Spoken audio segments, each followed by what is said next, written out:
The following video contains content that may be disturbing to some viewers. Topics include graphic discussions of crime, violence, and sensitive subject matter. Viewer discretion is strongly advised. Welcome to Crime Desk. I'm your host, Troy Stiles. Today we're going to discuss a topic we hear about every day in the news, but the way it's often described doesn't give the subject full context of the fear and control that surrounds it. The topic is strangulation. Viewer discretion is advised. Did you know 1 in 4 women will experience intimate partner violence in their lifetime? And a woman who has suffered a non-fatal strangulation incident with her intimate partner is 800% times more likely to be killed by homicide. Brian Bennett is joining us today to talk about SC House Bill 3522, just introduced to legislators. South Carolina would be the 50th state in the nation to adopt non-fatal strangulation law, and it would consider the dangers of strangulation the first time. We're going to break down the dangers of strangulation, how H 3522 can make a difference for domestic violence victims across our state, and where you can go for the latest information and resources to learn more. Some of the details you are about to hear are for mature audiences only. Viewer discretion is advised. Brian, thank you so much for joining me today to talk about this important topic. Yeah, happy to join you. Thanks for the opportunity. Yeah, so we're going to go through your resume and some of your experience.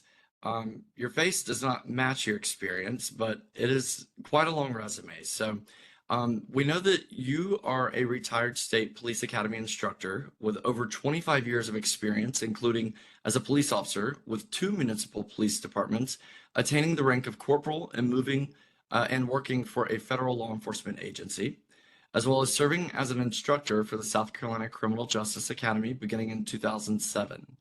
You instructed on average 1,000 hours of law enforcement training per year to basic training cadets and advanced officer training to roughly 16,000 officers statewide.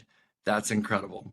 You've researched, developed, and wrote the training curriculums for your areas of expertise at the Academy, and you regularly provide testimony and information on domestic violence-related issues to the South Carolina State House Legislature and General Assembly. You also served on the Governor's Domestic Violence Task Force as the co-chairman of the Law Enforcement Subcommittee, and you work cooperatively with the South Carolina Attorney General's Office on domestic violence-related programs and training. You've received numerous recognitions and recommendations for your police service solving major crimes, good conduct, and educational achievements, among many others. Wow, what a background. No, thank you. I've been fortunate to have a lot of opportunities come my way, and I take them every time I got a chance. Well, I know that you have been really working towards achieving a law in South Carolina on strangulation. It's something that and maybe since I've known you, I see it so many times a day, and maybe I didn't notice it as much before, but it seems like it is really becoming more prevalent in the news. Do you feel the same way, or are we just seeing these because we know about it? I think the level of awareness and understanding is at a level that it's never been previously.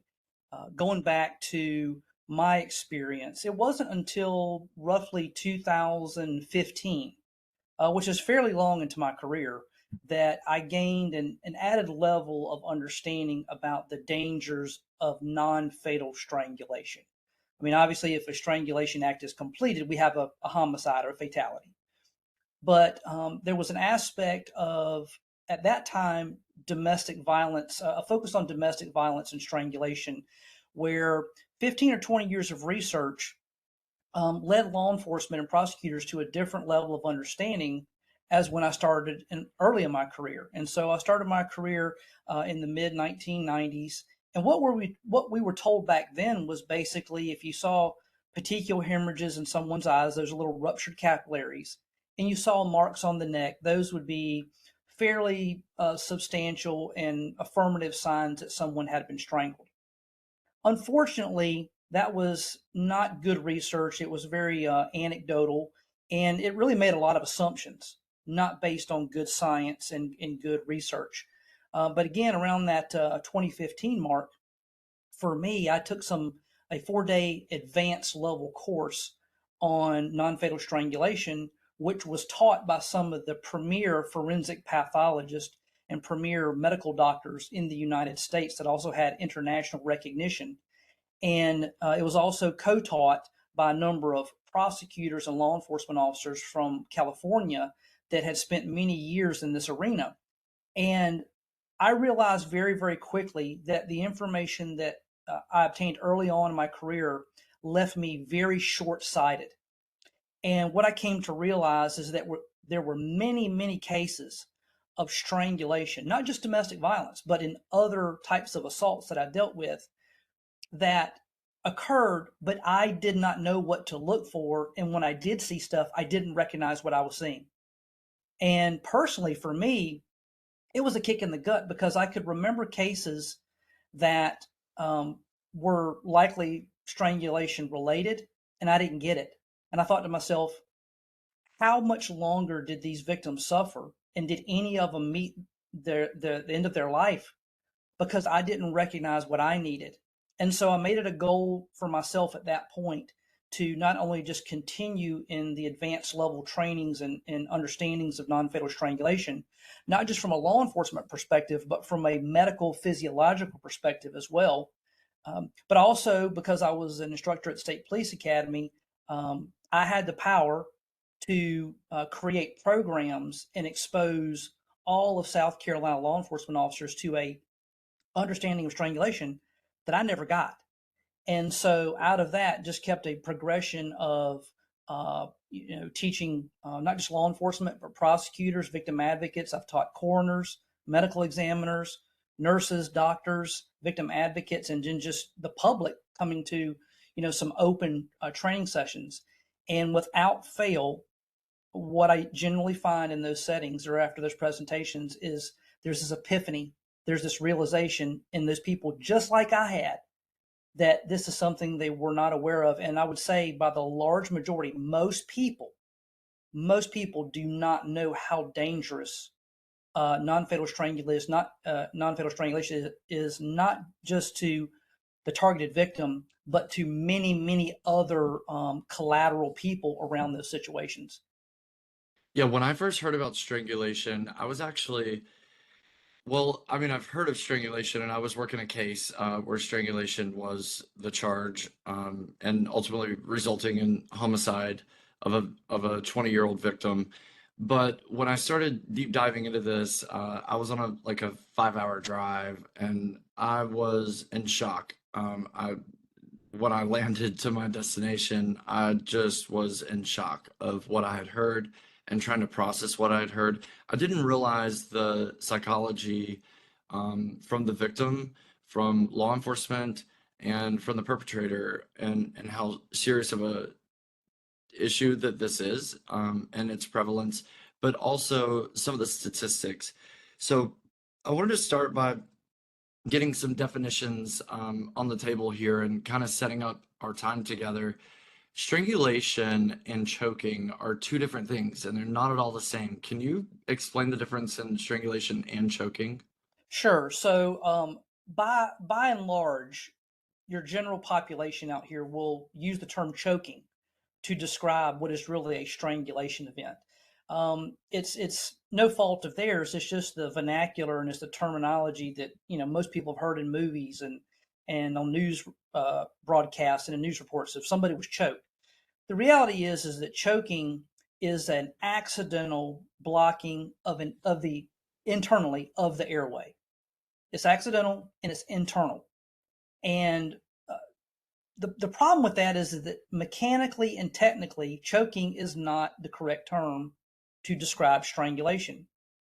Strangulation is a form of asphyxiation, and that form of asphyxiation is created by external pressure on areas of the neck and head that would occlude, which is a fancy word that means block, the carotid artery, the jugular vein, or the airway, the trachea. And that those blockages or that pressure or the duration of that pressure causes lack of oxygen to the brain. So that's what strangulation is. It's external pressure on structures of the neck that limit oxygen to the brain. And And choking is a natural event. So choking on a piece of toast, choking on a piece of chicken, right, that's different. right, and that relates only to your trachea. That's not relating to your carotid artery that takes oxygenated blood to your brain and your jugular vein bringing deoxygenated blood.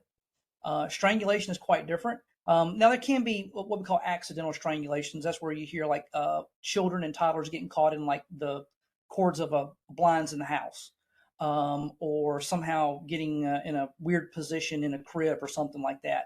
Obviously, with respect to criminal strangulation, we're talking about an intentional act to put a hands or a ligature around somebody's neck and applying a level of pressure that restricts this, oxygen that we need to survive and for our body and our brain to function in the right way.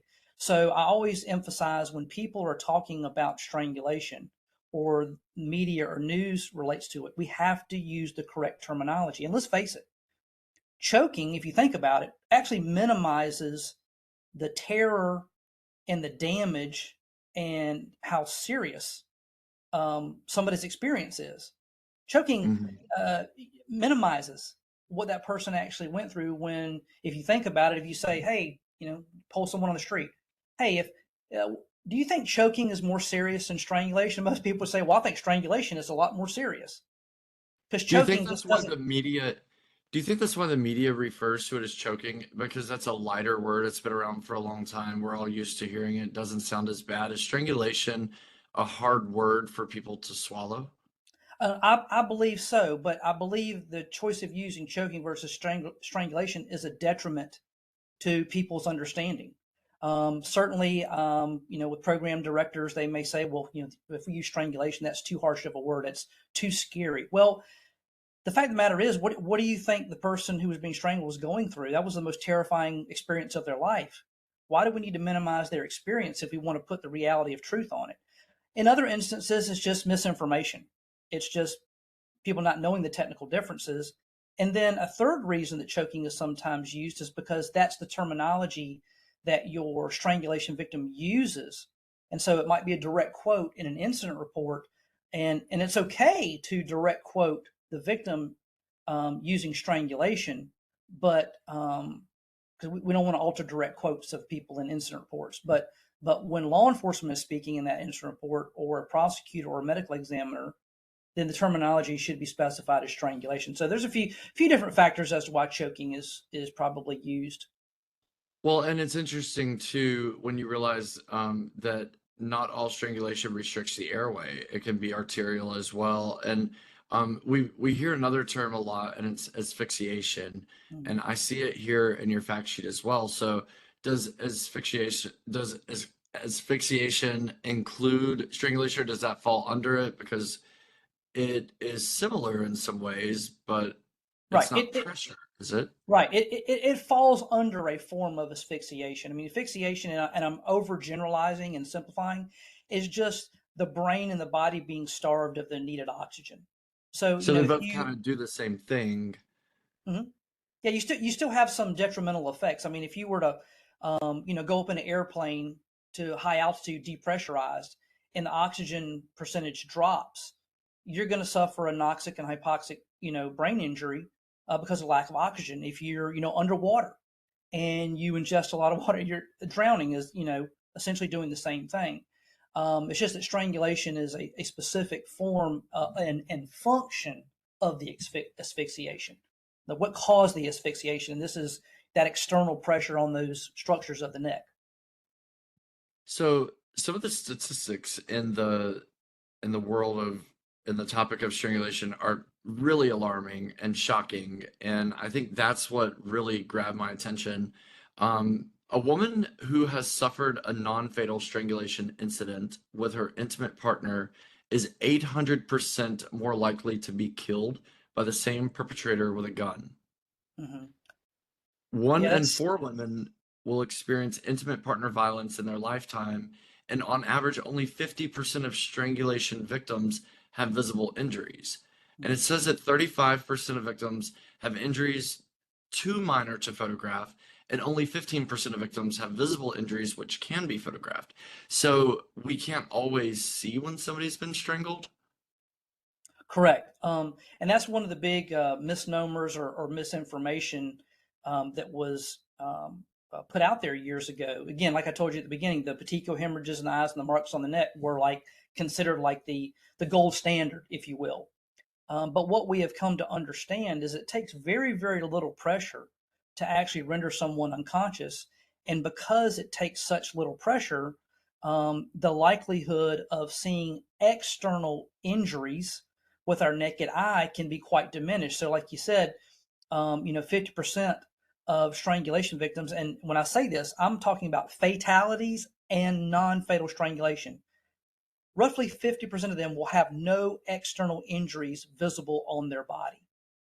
And what that means is if we're just using our visual acuity uh, as it relates to having some type of credibility of someone being strangled, we're missing half the cases just because of you know what we're not seeing, and that's scary. And then when you realize that if we don't see these things, these people don't likely get to the hospital, and if we do see things, that they're so minor in scale and in their dimensional colors and sizes that we can't even document them correctly. So what that means is we have to rely on other signs and symptoms to help substantiate the credibility of a strangulation incident because those pressures are so minor.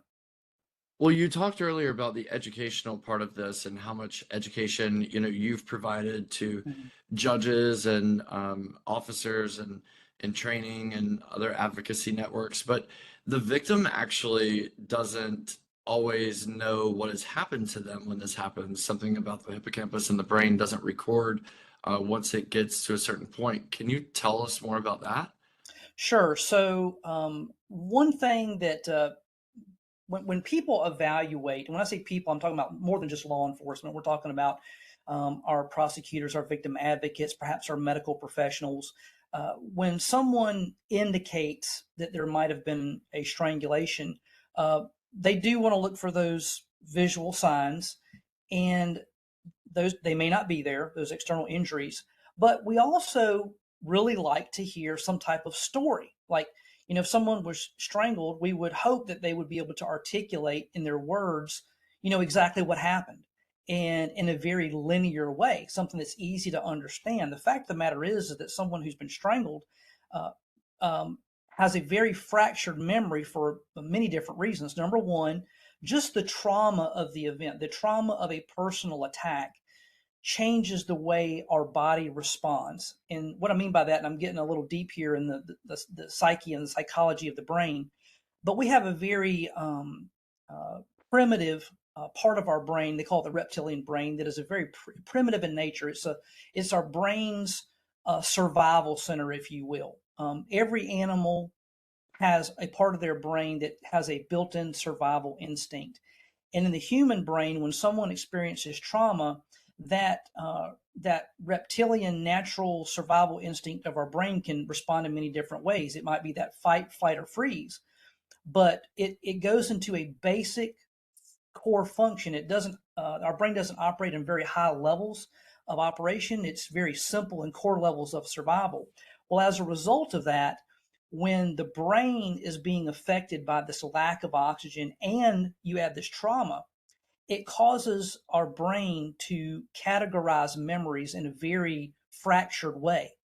So just from trauma alone, I would tell officers and anyone interviewing a victim, don't expect them to tell you a linear story where all the pieces line up. Um, some parts of that memory may be completely excluded from their immediate memory and repressed as a survival instinct to the trauma itself. But then, to your point about strangulation, the part of the brain that is first affected by lack of oxygen is something called our hippocampus. It lies deep in our brain, and it's also part of our brain that stores memory. Well, when that hippocampus goes into a dysfunction because of lack of oxygen, it can't file memories correctly, And if you're completely unconscious, you can't file a memory at all because you don't have one. So it is Wow. not uncommon for some strangulation victims to what we call have indications of loss of consciousness. This is what I mean. They may say something like, "Well, I remember that this person was coming after me or coming towards me or put their hands on me in this spot, let's say in the kitchen, but I woke up outside in the ditch. I have no idea how I got there." Or I remember like backing up, and the next thing I remember was being face down on the floor, and they don't remember what happened in between. Does Um, this make victims uncredible? well, to some it does. With the right training, I tell people sometimes lack of something indicates something rather than disproves it. So when it comes to a strangulation assault, if I see a really fractured memory, I indicate very strongly that this might have something to do with their brain being affected by lack of oxygen, their lack of recall, their lack of a linear story and being very fractured can indicate that their brain was in a dysfunction state at the time that they were assaulted in this way. Well, I know that you're working towards a strangulation bill in South Carolina for non-lethal or non-fatal strangulation.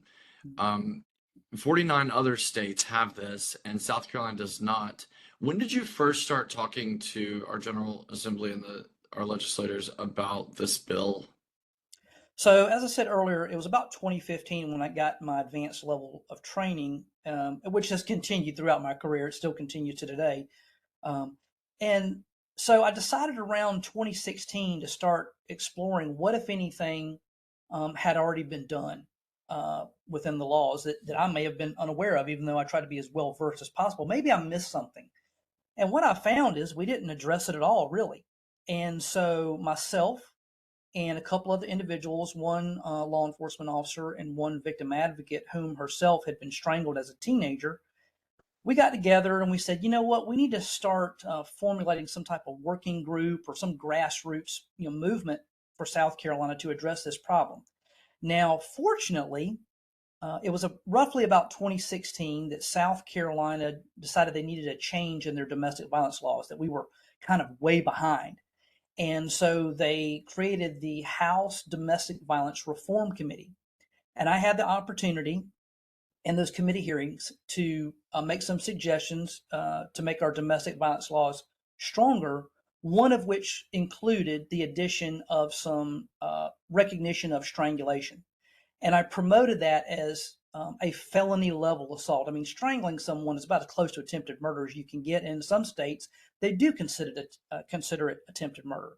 So I worked within that committee, and they did make some slight changes to our domestic violence law. But unfortunately, when things went through that process, they put some language in there that was kind of really obscure and not very clear, left some room for interpretation, and also made it a misdemeanor in some regard. So you could strangle your household member or your intimate partner, as they call it in some states, and you could be charged with a misdemeanor, not a felony. So I was like, that is not what we were hoping for. But then through other levels of advanced training that I took, I came to find out that this emphasis on domestic violence and strangulation has actually grown much broader. And what I mean by that is strangulation is now a very prominent and consistent factor in sexual assaults, kidnappings, human trafficking, assaults against children, assaults against vulnerable adults and elders. So it's much, much broader. And that's what put us on this path now and for the last, well, since 2017, 2018, of having a standalone felony strangulation law that would protect all people that were assaulted in that way. And 49 other states have that same type of law, correct? Yes, South Carolina and Ohio were the last two states as of 2023. Ohio passed their legislation in 2023. And here we are in the beginning of 2025, and we have introduced the fourth bill in the South Carolina legislature for this next legislative session, and we're hoping that this will finally be the time that this is recognized specifically defined, and we have a standalone non-fatal strangulation law specific to South Carolina. So, one thing that I did want to ask about what you were just mentioning as far as it being a misdemeanor in South Carolina, is it considered a violent crime right now in South Carolina? Uh, yes and no. If it's a misdemeanor level charge under the current domestic violence law, no. If felony level domestic charges like domestic violence of a high and aggravated nature, that is listed in our Title 16 as a violent crime. So there can be some enhancements um, when it's charged on the felony level, but therein lies again the problem. We have a lot of inconsistency in the charges that we see in South Carolina. We have strangulation incidents where, for whatever reason, no one's charged. Then we have people that are charged under not domestic violence, but some type of misdemeanor assault. We have some that go to high level aggravated assault and everything in between. And so we don't see very much consistency. And that's what another thing we're trying to rectify. Do we currently track violent offenders who commit violent crimes in South Carolina if they're charged as a violent crime? Generally, yes. Again, there's some coding and some records within the judiciary that make it relatively easy to track. But again, here's another problem: is we can't track strangulation well, and the reason we can't is because our systems here in South Carolina. What I mean by our systems, I mean our databases with respect to different professions, the hospital system, the judiciary, the prosecutors, the law enforcement. They don't use the same type of software. They use different coding in different languages. And specifically, we don't have a specific state statute to charge strangulation. So it makes it extraordinarily hard to find a pattern in South Carolina because we don't have the mechanism and the logistics set up to do that. And so numbers from South Carolina can be very, very hard to glean as compared to other states. So introducing this bill, since it's fresh and this is a new session, this bill won't expire for 2 years. Is that correct? That's correct. Yeah. So what all is encompassed in this? I mean, obviously education is going to be really important, from just, road deputies to who are taking calls, all the way to judges who are handing down sentencing and prosecutors who are prosecuting these cases. So education, I would assume, would be a big piece of this. And then having the statute itself, and then educating deputies and officers on how to charge those statutes and when it's appropriate. So can you just go through what all is kind of wrapped up into this bill and what it's going to accomplish for South Carolinians? Sure. Well, the first thing is that we want to save people's lives. And so strangulation, when you look at national research and data, strangulation is the number one indicator of a future homicide. Now, when people hear that, what they generally think of is the targeted strangulation victim, the homicide of them. And certainly within the realm of domestic violence research, as you said earlier, there's that 800% increase of being killed later with a firearm. But what I need people to understand is when I say strangulation is the number one indicator of a future homicide, we're talking about homicides of our law enforcement officers. We're talking about homicides of what I call collateral victims that are around domestic violence situations. We're talking about homicides, and again, involving these human trafficking victims, children, vulnerable adults. And there's data out there that has indicated that quite a few of our mass shooters and mass shooting incidents in the United States were committed by individuals who had patterns and histories of strangling their intimate partners. So this statute hopefully would bring attention to a pattern of strangulation that we could intervene at that time and hopefully prevent any level of homicide against any person. So that's number one, save lives. Number two, we definitely want a standalone statute so as not to have these situations mixed in and muddled in with a lot of other statutes. We want something to stand alone so we can track it by statutory number. I think it's important that if there's a bill and ultimately a law, we need to have the ability to see its successes or failures and to make adjustments where we need to. And the only way to do that is to track. We also, the other benefit is that we specifically define what strangulation is so that everybody speaks with a common language and a common understanding of what qualifies a strangulation. And then another benefit is, like you said, training education. At least while I was at the State Police Academy, I was able to put strangulation training in the basic training curriculum that every law enforcement officer got some exposure to non-fatal strangulation. But in South Carolina, that is the only profession that has a standardized training in non-fatal strangulation signs and symptoms and what you're supposed to do in making charges. Our medical field doesn't get that. Our paramedics, our EMTs, are just our regular nurses, our judges, our prosecutors. They don't get any standardized training as part of a basic curriculum or as a recertification Well, and type of also standard. with the training that you do, it's still kind of optional and whether or not they use that in their departments. So would this statute help align some of that and make it, since it would be a statute? I believe so. I believe a statute would necessitate different entities and professions to develop some in-house non-fatal strangulation training to be in compliance with their role in dealing with a person who has been strangled. I mean, let's face it, not everyone who is assaulted reports to law enforcement. Sometimes they go to their urgent care. Sometimes they go to the emergency room. Sometimes they talk to a trusted friend. Sometimes they talk to their hairdresser. I've actually done non-fatal strangulation classes for cosmetology schools because people talk to their hairdressers and their cosmetologists sometimes more. And so I believe that a statute would bring these professions and these entities up to a base standard as a matter of necessity. You know, Well, the girl that yeah, go cuts ahead. my hair definitely knows all my secrets. So I think that's a great place to do training.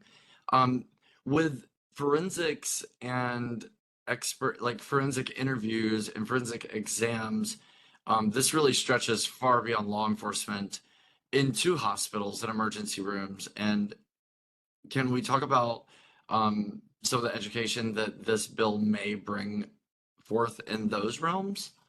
Sure.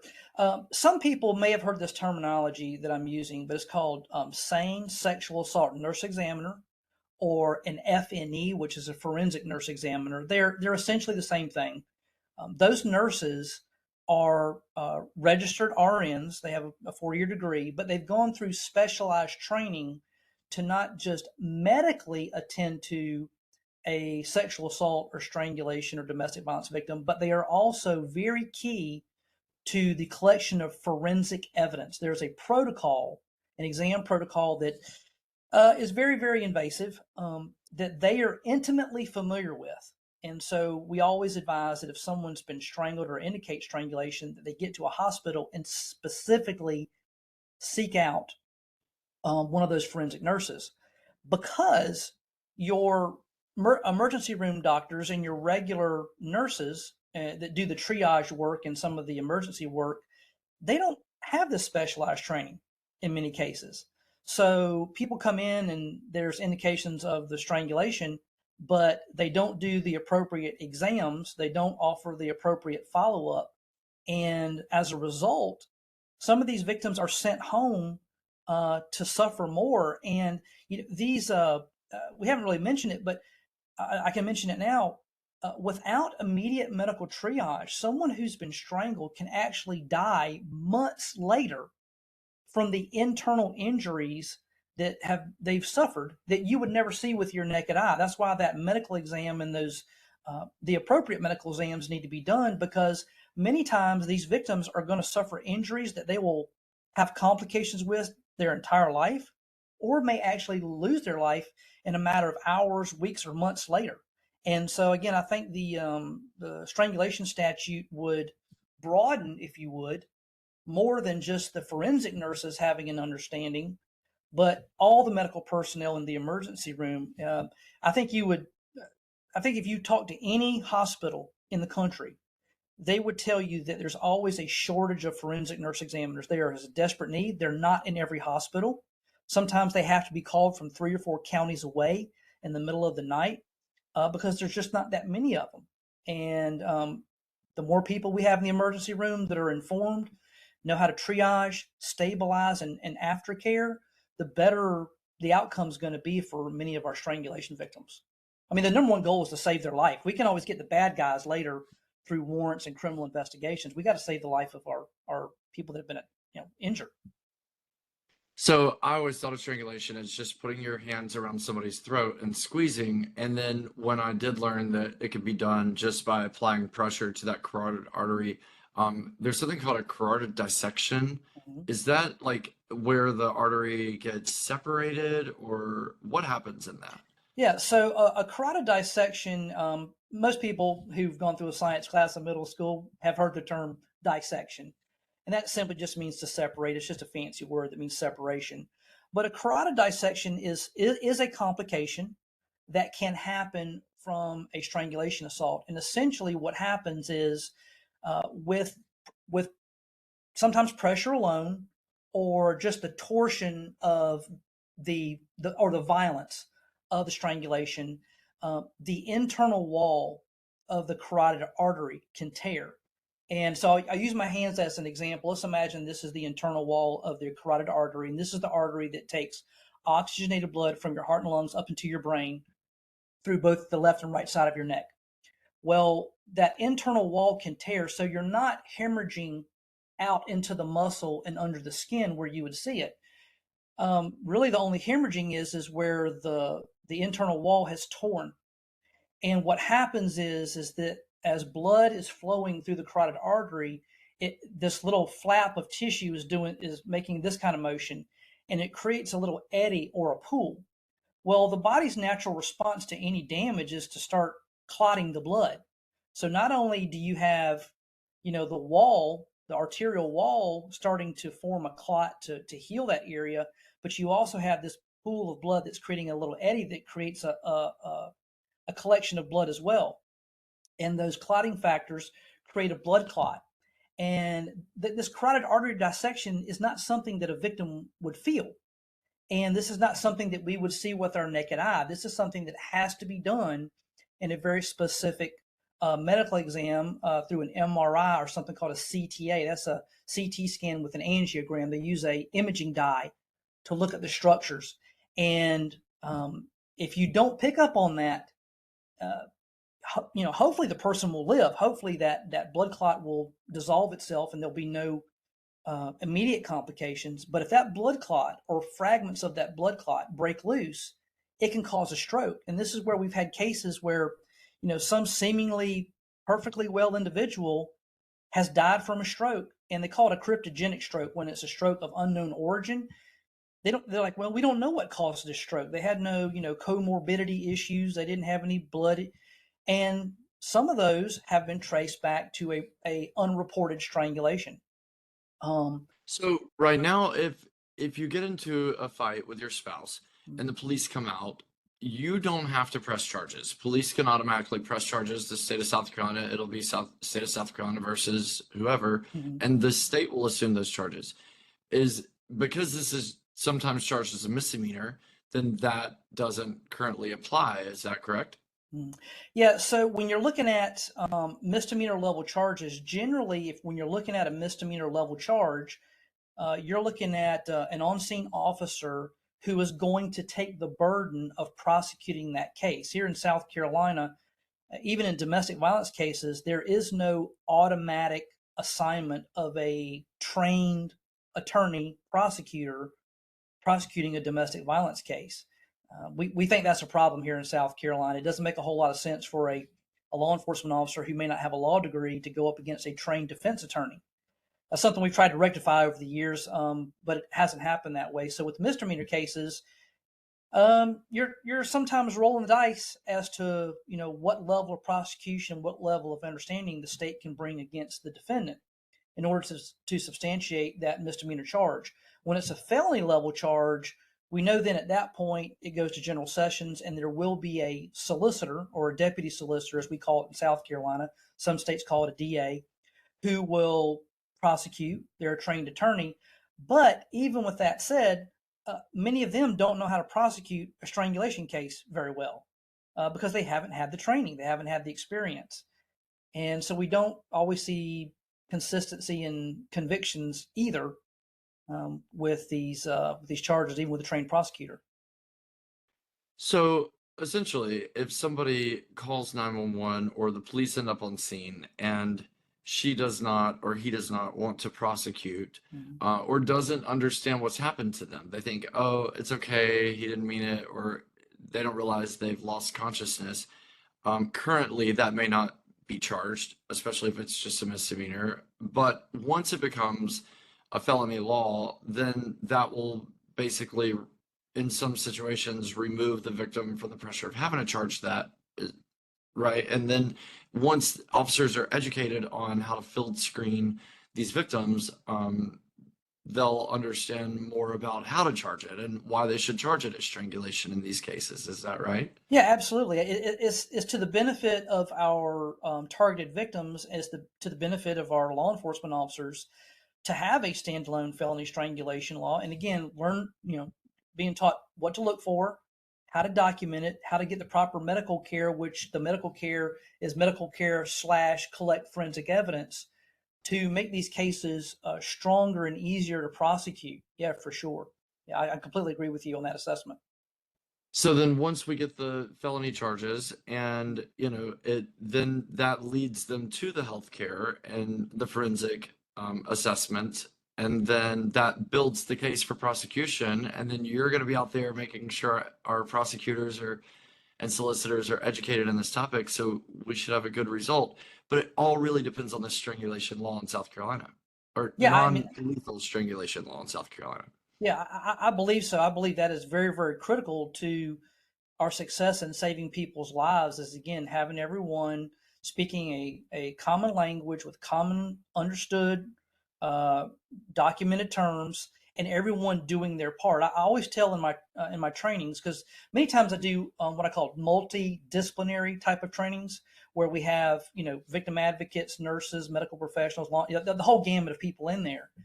And I tell my audience that if any one of us in this chain of care and accountability around these strangulation incidents, if any one of us as an entity or individual does not do our job, it weakens the whole thing.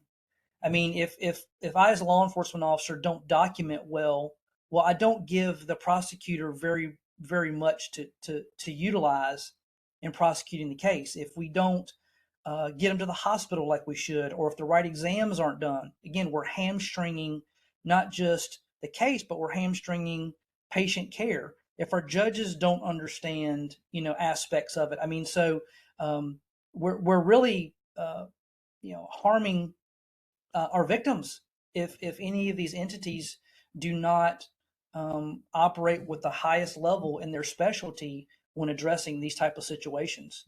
It really all it takes is one drop in the ball, and the whole thing can crumble. So we know that the National Domestic Violence Hotline is certainly a place where victims can go. That phone number is 1-800-799-733. Strangulation Training Institute.com has a lot of resources when it comes to strangulation. And then the Family Justice Center, that's familyjusticecenter.org. They also have a lot of resources on strangulation. Can we talk about some of the symptoms that a victim may experience, not knowing that they've possibly been strangled, or even know that they've been strangled and now they may not know that they've lost consciousness? We talked about some of the seriousness of losing consciousness, probably not as much as we should have, but Right. I want to talk about that a little bit more. But what are some of the symptoms that somebody may recognize after strangulation that may indicate that they've actually lost consciousness? Yeah. So let me add the loss of consciousness, but also instances where there isn't loss of consciousness, but a strangulation still occurred. Because For sure. even without loss of consciousness, there is a risk of death. there is at least 25 known medical complications with being strangled, many of which could be potentially fatal. I'll start with just the external ones. And so some of what we already talked about was the petechial hemorrhages, the burst capillaries in the eyes, and the marks on the neck. Now, the marks on the neck, let's talk about that quickly for a moment. Marks on the neck can be caused by many different things. It could be caused by the hands or the offenders, another part of their body. When people think of being strangled, sometimes they think of one hand or two hand, but many people have been strangled with a forearm or inside a head, like a headlock type of hold. Sometimes people are very well versed in mixed martial arts holds, and there's different neck holds that use the forearm and the bicep and the chest to create that same type of hold. People have been strangled being caught in the scissor lock between someone's legs, standing up, laying down, strangled from the front, from the side, from behind. And so the marks on the neck can come from the perpetrator due to the level of pressure and the duration of that pressure. Some of it could come from the ligature, if a ligature is used. So some of the ligatures that I've seen in cases as a USB power cord, the coax cord on the cable box, pantyhose, bras, t-shirts, sweatpants. So some abrasions can happen due to that pressure being applied by the offender. But think about this. I would just ask people to think about this for themselves. If somebody were strangling you and you could not get that person's hands or ligature from your neck, what would you do? And many people would, try to pull at it. Well, some of the marks that we see is from the victim themselves digging into their own neck to get behind that area of constriction. I've seen cases where there is no bruising per se from a hand or abrasions from a ligature. It's claw marks of the victim themselves. So those petechial hemorrhages that are in the eyes, that's not the only place that they can occur. I won't get too technical right now, but a certain mechanism of strangulation has to occur for petechial hemorrhages to happen. It's not an absolute on every strangulation. It depends on where the pressure was and what structure was affected in the neck. So sometimes it may be in the eyes, but we have found petechial hemorrhages in the gums, on the roof of the mouth, the soft palate, the back of the throat, inside the ears, around the ears. We have seen it on the scalp, like not on the face, but in the hairline here. For light-complected people, from a distance, it may look like they have a sunburn, but when you get really, really close, you see that sunburn that was kind of all morphed together, that sunburnt look, once you get close, kind of separates into these very small dots of petechiae. So really, these petechiae can occur in many different areas above the point of constriction. We're talking about pressure a lot. I read Yeah. somewhere I think that it takes 7 pounds of pressure to strangle someone, or PSI, but 22 PSI to open a Pepsi. Is that true? Yeah. So when we're talking about how sometimes we don't see these external injuries, so comparatively, it takes about 5 pounds of pressure for roughly 5 to 10 seconds on your carotid artery to close it enough to render you unconscious. So the trigger pull on most police officer duty pistols, the trigger pull of pounds of pressure per square inch on a law enforcement firearm is about 5 pounds. So that's nothing to close off your carotid artery. It takes roughly about 11 pounds of pressure to close off your jugular vein, and it takes about 30 to 33 pounds of pressure to close off your trachea. So the opening a can of Pepsi or a can of Coke, to be fair to both parties, it takes about 20 pounds of pressure per square inch to pull the tab on a metal canned soda. It takes. That's incredible. Yeah, it's such a small amount for such a short duration to render someone unconscious. Another comparison is studies they've done on the average strength of a handshake. The average strength of an adult handshake is 40 to 60 pounds of pressure per square inch. And people say, well, it doesn't feel like 40 or 60 pounds. Well, that's because those pounds of pressure are spread out over a larger surface area. That's why Well, some. how long would you need to apply that pressure and have someone unconscious and keep applying that pressure to then actually take someone's life? So if the carotid artery is occluded, it takes about 5 seconds, 5 to 10 seconds. The jugular vein, it takes about 5 to 10 seconds. If it's just the trachea, it takes a good bit longer. And the reason for that is, and if you think about it, if you think back to your anatomy, if your carotid artery and your jugular vein are open, like as they should, you have a certain amount of dissolved oxygen in your bloodstream. And if those are not occluded, your airway may be closed off, but your brain is still getting some level of oxygen, but it's going to use up that oxygen through the blood all throughout your body. And how long before you go unconscious with your trachea being occluded varies from person to person. It really does. I mean, if you were to take someone who, I don't know, was a free diver and could, dive to 200 feet below the ocean on one breath of air, well, their body has learned to acclimate to operating with low levels of oxygen, and they would be able to last a lot longer with just their trachea being closed. This is why, relating back to the Eric Garner case, that's the case out of New York where this gentleman named Eric Garner was selling cigarettes on the streets of New York, and a NYPD task force doing street level crime suppression and people selling bootleg cigarettes and everything encountered him. And when they went to place him under arrest, there was some level of resistance and a struggle ensued. Well, the point I'm trying to bring out is in that video, one of the officers had his arm around Eric Garner's neck. And he kept saying, I can't breathe. I can't breathe. Well, when you understand strangulation, he can breathe because he was able to speak and articulate words. In other words, there was air traveling across his larynx and going into his lungs and out of his lungs. People say, well, why does he say he can't breathe? Well, because in that case, his carotid arteries and his jugular veins were being shut off. And that limits oxygen to the brain much, much quicker. So in his brain detected a drop in oxygen, and no matter how much he was breathing, that oxygenated blood was not getting to his brain.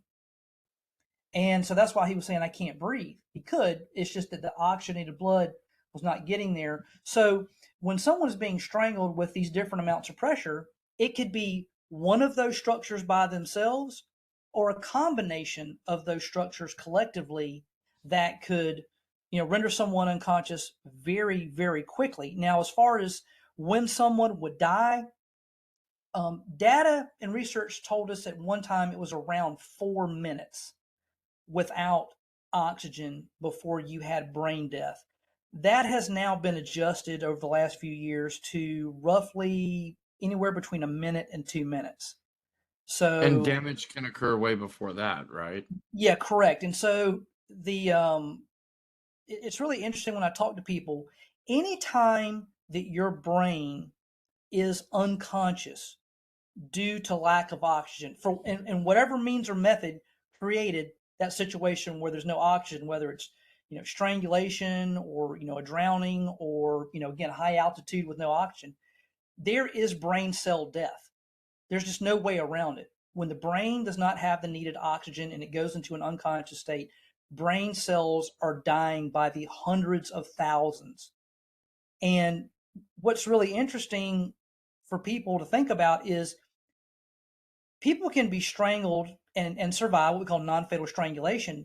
But if these instances happen over and over, you get a progression in brain cell death, which could actually lead to different short-term and long-term uh, diminished mental capacities. So people will suffer long-term and short-term exposures to stress, but the physiology of their brain and their psyche starts to change, and they can actually start to experience different anxiety disorders, psychosis, and all kinds of brain dysfunction because their brain just simply doesn't work anymore. There's sections of it that have died, and they're not aware of it. Well, we also know that strangulation is not always a violent act. Some people choose this as a sexual foreplay. We also hear of auto asphyxiation, which often in times involves ligature. And then there's, if they become unconscious, there's nobody there to Mm-hmm. unhinge them. So sometimes that ends up just being ruled a suicide. But sometimes it's actually for sexual gratification. So you're saying that each time that somebody goes through this act, that they're losing more and more, and their brain is actually becoming more and more damaged. So what about when people? I always wonder about this law and this statute coming out, and then when people agree to it, what is too far? And when does the perpetrator, sometimes maybe not a perpetrator, maybe somebody that's madly in love with you, but we know sometimes this is a passion crime as well. So when is it too much? Is there a certain limit of strangulation that's okay, or is it all fatally It, dangerous? yeah, it's all potentially dangerous. It just is dependent on whether a person's particular state has established when too much is too much. There are some states, and I don't know specifically which states, but there are some states that have criminalized strangulation in intimate practices of people's sexual behavior, because the experts that exist in those states have said there is no safe way to strangle somebody. There isn't. There is no safe way. There's always a potential for a death to occur or someone to suffer serious bodily injury. But what we know, and actually there's been quite a significant amount of emphasis on this the last few years, is the normalization of strangulation within the porn industry and within people's intimate practices within the bedroom. And to what you were talking about, um, let's take a scenario, if you will, for South Carolina. Again, we don't have anything on the books right now, but if there was some consensual or mutual strangulation that occurred, I would say first, law enforcement's not going to hear about it unless someone had a problem with it, which is kind of scary. Um, Again, there was a study that a researcher did not too long ago where they surveyed a little over 4,000 college students, and 82% of those college students said that they had participated in a strangulation, consensual strangulation during their intimate uh, times with a partner. 82% out of 4,200 college students. So that tells you kind of the normalcy of it. And some of them thought there was no danger associated with it. And people say, well, why are they doing this anyway? Well, there can be a euphoric feeling to some that comes out of being strangled.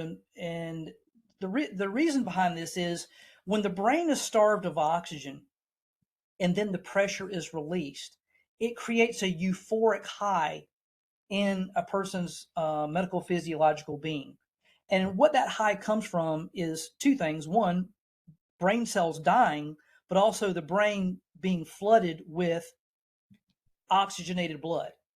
And this is where some people have rationalized this consensual practice in that, well, I'm not using alcohol or drugs to enhance my sexual pleasure. This is something that is controllable. People can stop when they're told to stop, and I'll be fine. But the reality is, again, there's no safe way to be strangled. That risk of a fatality is always there. And that's looking at it from the person who is being strangled. But then we also have a perception from the person who is doing the strangling. And for some of those, there is a sexual gratification, not through a physiological heightened euphoria or climax, but a climax that is uh, perpetrated on a psychological factor of exerting power and authority over another. You looked at some of these serial killers that we've had over the years, and some of them have related to that. They've related to a sexual pleasure and a climax that resulted from injuring another person. I'm And so, recording on this every single day, and Brian, it seems like the crowd that is mostly in the headlines are younger people. And I don't know that it's always sexual, but it feels like it's a drug, especially for the strangler. And I hear a lot of victims say that their strangler actually looked them in the eyes while they were strangling them, which, screams passion. But the majority of the people that are in these stories that we're writing and reading are young, and they're they're just, it seems to be like a drug that you can't just call a drug dealer and get. And we see a lot of times they'll start out with like strangling a cat. Mhm. um if any cat lovers watching, sorry, but that's a common trait of um where they lead up. And the story that I was talking about at the beginning, it was the Jessica Barnes case. She's 20 years old, and her accuser, it was alleged that he brought all of her cats into the bedroom and strangled them one by one by one in front of her, and then eventually he strangled her. But I think it feels like it's such a high that there's almost it's almost easier to like start measuring the time in between when they strangle something. It's like once they do it, they have to do it again. Mhm. Yeah, and that seems to be again a common thread. Even outside the intimate relations or intimate partner relationship, what we've seen is that people who strangle have a killer mindset. I mean, if you can, I Do you mean, the think best it way for can me to say this ignite is I that think, though? Like it say feels again, I'm like sorry. it feels like it ignites that, and people that maybe don't have that mindset, once they do that, it's almost like a finish line. Like they're in a marathon and they have to get to the finish line, and that is the climax of it. So do you think people Mm. start off with that, or can that be awakened or turned on by strangling? In my perspective, I think it can be awakened and turned on. I think everyone who has a halfway intact intellect knows that we have to have oxygen as a necessity of life. Anyone that says that they don't know that, well, then I don't think their intellect is too intact. So for, some people some people say they operate in ignorance. So I didn't know this was dangerous. I didn't know this was dangerous. Well, you should have known it was dangerous because if you went underwater and held your breath for a certain amount of time and you never came up, you would expire. If you held your breath for a certain amount of time, you would expire. So I think there's this innate knowledge of self-preservation in all people that oxygen is necessary for life. But I think they repress that, and for perhaps something that they've seen, something that they've heard, something that they've experienced themselves, leads them to that first exploration, if you will, of utilizing this and exploring for themselves. How much pressure did it take? How long did it take? What were the results of it? And I think to some degree there's a desensitizing that takes place where they can rationalize doing these things and not feel bad about doing it for their own selfish pleasures or ambitions. And it tends to, again, start a very direct downward progression of increase in frequency and increase in level of violence and pressure being applied. It's kind of like testing the water, so to speak, and then it keeps going a little bit further. And just when you talk about within an intimate setting of the bedroom, talk to any psychologist, and they will tell you that in some ways, some of these sexual practices are like a drug. There has to be a something that takes it to another level to get that same high, that same climax. And when that doesn't work, let me take it up a notch. Let me take it up a notch. Take it up a notch. And they're seeking this constant fulfillment or this constant climax that doesn't ever seem to be fulfilled, which inherently pushes them into an area which may ultimately be, a homicide. Well, and we speak to all the indicators like mass shootings. These are the calls that law enforcement officers get hurt on the most. There's so many indicators with strangulation, and the really strangulation is the indicator of murder and Mm-hmm. loss of life. It's quite scary. You, yeah, and you've done a lot of work in the area of missing persons cases, and good credit to you for doing that. One thing that I always say, and this is I think can be borne out in research in cases all over the country, anytime that I see a story of a missing woman who was in a relationship at the time, the first thing I think of is endangered. In the law enforcement realm, when someone ends up missing, um, different protocols kick in depending on the level of danger. In other words, if someone's missing but there's no indicators of them being in immediate danger, it's still put out as a missing person, but not with an endangered kind of title on there. Anytime I see a story of a woman missing who was in a relationship, she needs to be listed as missing endangered, because a large majority of the time, at least in our state, those women end up being found later dead. And quite frequently in 2024, many of our missing women in South Carolina were actually strangled to death. Well, how would we know And that if it's just a misdemeanor aggravated charge?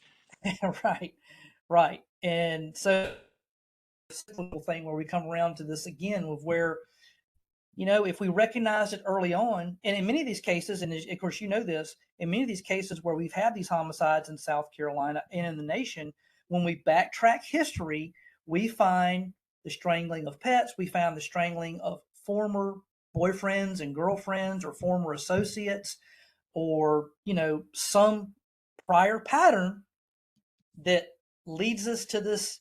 What we say, non-fatal strangulation is the number one indicator of a future homicide, and it pops up over and over again. And like you say, I think you see it a lot more now that you've got an education, and I see it everywhere. Matter of fact, a case just here the other day, I told somebody there was an arrest that took place, and I told them, I said, I bet there's going to be some type of strangulation in this story. The full story wasn't released yet, and sure enough, not 2 days later, it popped up in there that was part of it, and it's almost like I expect it now because Brian, it's so prevalent and if so I frequent. tagged you in all the strangulation stories that I see every day, you would have me charged with harassment. It is It's insane. I mean, it's almost every other story, at mm, least 6 to 10 a day, and I'm not seeing a lot of them. And yeah, it's only a matter of time once somebody strangles before they do it again. It's mm, the ultimate, and when you talk to these victims, they'll tell you, like, that was the moment. Like, he could hit me, I knew what a hit felt like. He could spit on me, he could throw something heavy at me, I could catch it mid-flight. But when he strangled me, I gave everything I had to him, yeah, and I and didn't hold anything for myself. the fact of the matter is when when you can be unconscious in anywhere from 5 to 10 seconds when the strangulation starts, you don't really have any time to defend yourself or even put up much of a fight. By the time you realize what's going on, you're unconscious in many regards. And like I said, when there's this lack of external injury that we see, and the person can't formulate a linear story, many people along the line tend to discredit them. And along those same lines, let me just mention real quick some of the signs and symptoms of internal injury, because Mhm. I think I neglected that earlier. Well, memory loss is one of them. Okay, not being able to account for time and place. We have trouble swallowing, which makes sense if this area has been traumatized in some way. We have trouble swallowing. Some of the victims have trouble breathing. Um, if you think about the like how your body responds to an injury, this is the common example that I use. You're playing a game, let's say baseball, basketball, football, and you sprain your ankle and it hurts and you fall down, and you're kind of rubbing your ankle, and the coach is like, let's get back in there, and you play the rest of the game on a sore ankle, but the next day you wake up, your ankle's the size of a grapefruit. It's called wound progression. It takes time for the body to respond to an injury. Well, sometimes that troubled breathing can happen very, very quickly, or it can happen over a matter of hours because that airway is starting to swell shut. So I trouble. hear victims say 6 and 8 months later, they still have sore throat, trouble Mhm. swallowing, from like Yeah, scar tissue and things that build from these injuries.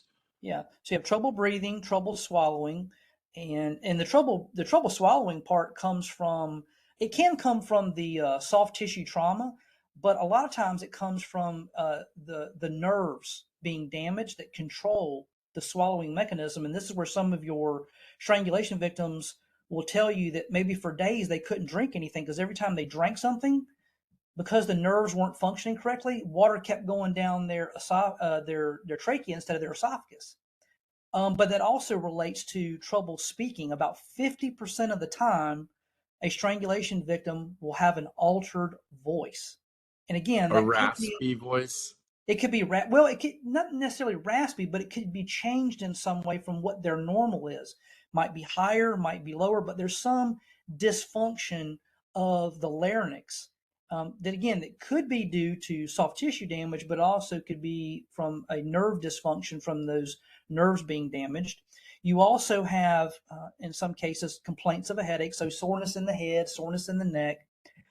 What's really interesting is also involuntary urinating and defecating on oneself. What we see in cases where the victim is strangled, and this is not an absolute, but when you are unconscious, it is not uncommon for victims to urinate and defecate on themselves involuntarily, because when the brain has gone unconscious, the autonomic functions of our body also go into a dysfunction. So where the muscles that control our bladder and our intestines and our rectum relax, and so what happens sometimes is your victims revive, and they've gone to the bathroom on themselves, and of course they're embarrassed by it. For a law enforcement officer and for a medical professional, that's really important to know, because many times the victims will dispose of those clothes. So even if law enforcement does show up, those clothes are in the wash or they're in the garbage can, and that's an indication of a loss of consciousness. It also And I'm indicates, sure they typically leave that out of their story. who wants to tell a law enforcement officer they've gone to the bathroom on themselves? Now, in some cases, the victims have, and they don't even realize it yet when the officers get there, and the officers see it for themselves. But that also indicates that something really, really severe, like on the most severe level, was happening to their brain. They need triage even more so Mhm. because of some complications. But and then another one too that I can touch on is called thyroid storm. So right here in your neck is your thyroid gland that surrounds your larynx. When that thyroid gland is compressed, it can release a massive dose of different type of hormones in the body. Your thyroid gland produces many type of hormones that control functions in your body. The thyroid storm is one where some of the hormones that can be released can actually kill you. Um, uh, there have been patients that have been brought into emergency rooms with the doctors that specialize in this who've had temperatures of 105, 106 degrees. They don't have a bacterial infection. They don't have a viral infection. Their body temperature has been raised because of the overdose of these hormones, certain hormones that are released into the body. These hormones can also cause heart attacks, different heart arrhythmias, compression of the vagus nerve. There's a nerve that runs down through the center of your body that controls a lot of the autonomic functions of the core of your body. That of the vagus nerve can also cause different heart arrhythmias and different GI problems. And so it's even more than I can express tonight. But there's so many problematic issues that are going on internally that, you know, without the trained individual, we miss, and the victims suffer unnecessarily, and their lives are in danger. Wow, it's such a well, yeah, like you said, I mean, we cannot get it in all in one episode. And you and I have talked about doing a few different episodes and really going down the tube with a forensic nurse and some other parts of this that could speak to those exams and just all the different. I mean, it's multifaceted how it needs to be rolled out. It's not just, words on paper. It's a lot of education. It's some checklists. It's consistency. It's explanation, terminology. It really, it, sometimes when I look at all the time that you've spent doing this, it seems like a long time. But then once you get into the topic, you realize it would take that long to cover all the sectors that you've covered. So that makes a lot of sense. Yeah, and it's unfortunate, but it's necessary. I mean, it is a very intense topic, but it's also one that requires a massive amount of understanding to understand correctly. It's very it would be very hard to express to someone in 5 minutes what really needs to be known for any It's professional. impossible.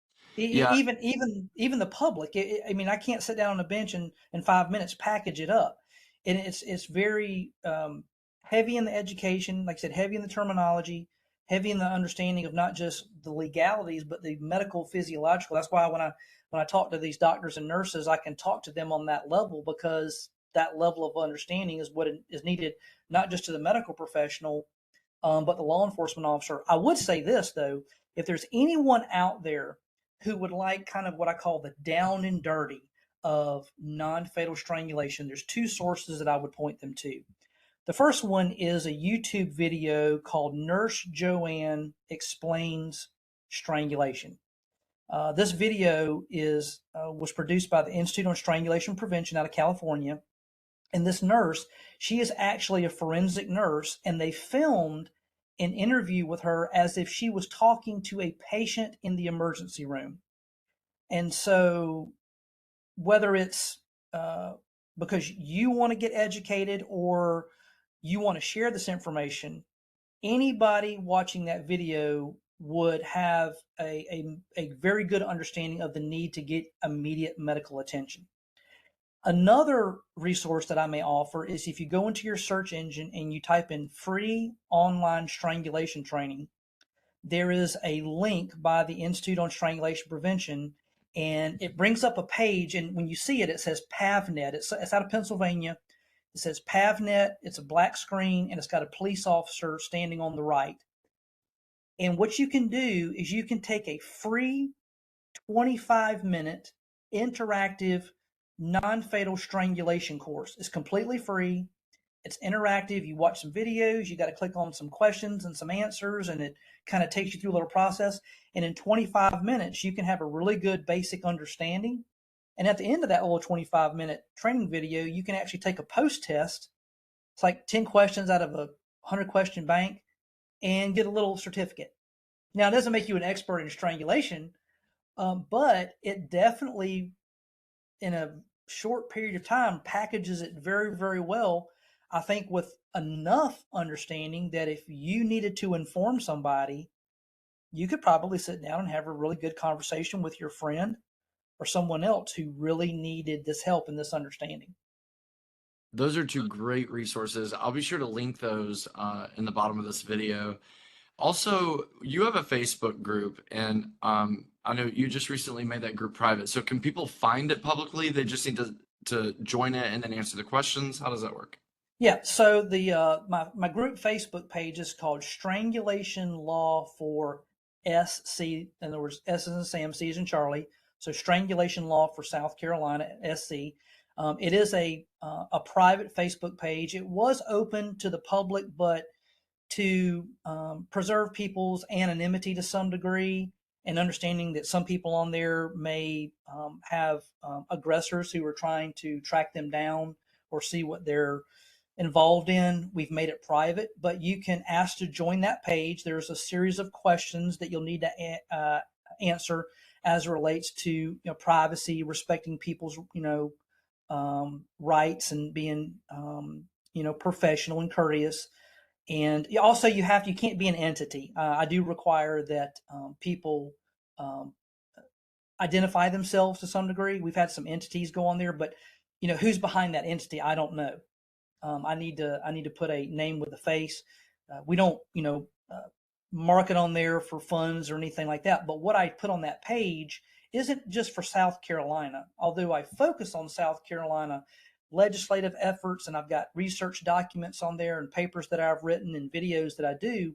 But I also put educational information in there that I've got people all over the world on there, from South Africa, the United Kingdom, Canada, who have found information on there helpful, just to share with their peers and get some resources. So it's Yeah, very diverse and I learn something in that group every week. I pay pretty close attention to it. It's definitely in my feed. So, well, thank you we for know the that. National Strangulation Institute is also a great resource, and the hotline. So people can get to the hotline by going to thehotline.org. That's the National Domestic Violence Hotline. You can also call 1-800-799-7233. And then what can people do to help support this bill in South Carolina that are South Carolinians? What can they do? Yeah. So whether someone's in South Carolina or not, I still would appreciate their assistance in bringing an emphasis to this to our legislative body, what we call our General Assembly, and that's simply our senators and our House representatives in South Carolina. On the strangulation law for SC page, we certainly have a lot of people on there represented out of South Carolina. And what I encourage them to do is go to our South Carolina legislative webpage and find the senator or representative for their area. Now, I'm going to make a generalized term and say that I would hope that all senators and all House members would listen to anyone in South Carolina, even if it's not in their jurisdictional area or their district. But I would say that you're probably going to be most heard by the person who directly represents you. So, to that end, I tell people to email their senator or House member, to make phone calls to their office, to ask them to support this bill and the idea to save lives in South Carolina. I mean, if we know something is so dangerous, why would we not do everything that we can to save people? And that's I what I want agree. our General Assembly to understand is we've gone way too long without it. We have a lot of emphasis on drunk driving laws and human trafficking and fentanyl and stuff like that we've addressed, but this is one area that was still desperately lacking.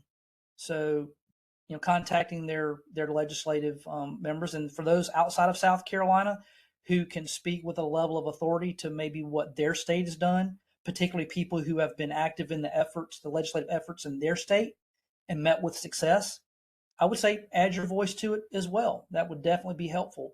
Another thing is just letting the media know. A great credit to you and Jen and Fitz News and a number of our print media in South Carolina, but overall, our I don't know what you call it, our visual media, if you would call it that, our network stations haven't really expressed any interest in covering this. I'm not really sure why, but I think a request from the viewers of TV stations to the program directors and the reporters that specialize in state house reporting or laws or politics or law enforcement or crime in courts would be important to contact too, to bring some emphasis as well. Well, it's not like it's not on television. And you're right when you say that legacy media doesn't really cover the topic of strangulation. Now, they certainly cover the stories, and they have no choice but to do that. But they really do seem to avoid the topic of strangulation. I think it is harsh. I think it is traumatizing. I think it's triggering. And maybe they just don't know how to take it on. But putting some of this content out here, and certainly people commenting on those stories and calling it what it is, and making those legacy outlets aware that they're seeing these stories and interacting with them, I think that'll make a big difference. Certainly, I certainly hope that we do start to see, because I've heard already in the news, in the last couple of weeks in South Carolina, other bills that are coming out, and they've got some press heat behind them. And I've heard nothing really about this other than print, which sometimes people don't read print. So it just needs to be everywhere. Like I said, they're already reporting on the stories all day, every day. Um, it would be nice to see them get behind this bill, and I think they will. So, Yeah. Well, it'll happen eventually. I'm not I'm not one to do this work because we're the last state to do it. I don't want to, say, well, we need to do it because 49 other states have done it. I would just say that, well, 49 other states have recognized how dangerous this is. We need to have that same recognition. The silver lining to this, if there is one, is that we have 49 other states to look at who've already instituted some level, and we can pick from the best and come up hopefully with the best. And I think that's what our bill, which by the way, it's House Bill 3522. If anyone's interested, thank that's you. House Bill 3522. We're hoping for a companion bill in the Senate, hopefully, Because if we can get a companion bill in the Senate, that means that we have advocates on both sides of our General Assembly who can hopefully meet in the middle and get this, to the governor's desk. But yeah, so we're cautiously optimistic, but very hopeful, and it's going to happen eventually. It's just when is the question, not if. We're going to put some tools together to help you get this out there as well. And certainly, if anybody is interested in tracking this bill, you can go to scstatehouse.gov and you can add this and track it as it goes through our House. And yeah, I hope to see a companion bill on the Senate side here soon. I'm definitely going to have you back. I can't wait to talk about more of this. Also, we know that you also specialize in elder abuse law. That's another topic that I'm interested. I mean, I never want you to go away. You're a great resource for us, and I just appreciate knowing you. And thank you for spending this time with us tonight to do this. And we'll see you back here very soon, Brian. Thank you. Absolutely. That strangulation for law for SE. If people go into the documents section, they can download my CV and my bio and many type of informative documents and reports that have been created that they can print and share with anyone. Awesome. Yeah, we'll make sure we have all that pointed in this as well so people can get to it easily. Check in the description of this for all those links. Thank you, Brian.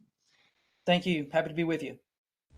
If you enjoy our content and want to stay updated with the latest crime stories and exclusive insights, visit crimedesk.live.